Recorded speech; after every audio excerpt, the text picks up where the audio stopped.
আরে দাঁড়াও দাঁড়াও, কোথায় যাচ্ছ? আজকে আমি বিএফের সাথে গেলাম মুভি দেখতে, গিয়ে দেখি টিকিট কাউন্টারে প্রচন্ড পরিমাণে ভিড়, এর জন্য আমরা টিকিটই পাইনি। এর জন্য একটু মন খারাপ করে চলে গেলাম মলের মধ্যে গিয়ে কাপড়ের দাম দেখে বুঝতে পারলাম এগুলি আমাদের অকাতের বাইরে। কি আর করবো, একটা আয়না দেখে মনটা একটু হ্যাপি হয়ে গেল। কয়েকটা সেলফি তুলেই যখন আমি মুখটা ঘুরালাম, তখন দেখলাম এই ঘড়িগুলির দাম কিন্তু আমাদের স্বপ্নের থেকেও বেশি ছিল। তো কি আর করবো, পুরো মলটা একবার ঘোরাঘুরি করলাম, কারণ আমাদের কাছে টাইম ছিল অনেকটাই। আর তোমরা কি ভেবেছিলে বিএফ বলতে কি শুধু বয়ফ্রেন্ডই হয়? বেস্ট ফ্রেন্ড তো হতেই পারে।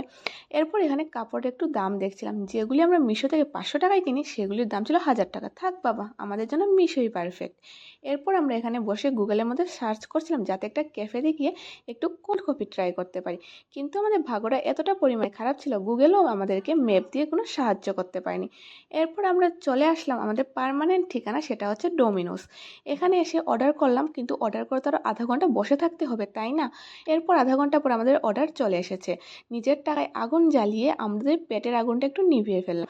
এরপর একটু ঠান্ডা মাথায় একটু খাওয়া দাওয়া করলাম, খাওয়া দাওয়া করার পর মনটা একদম শান্তি হয়ে গেছিলো।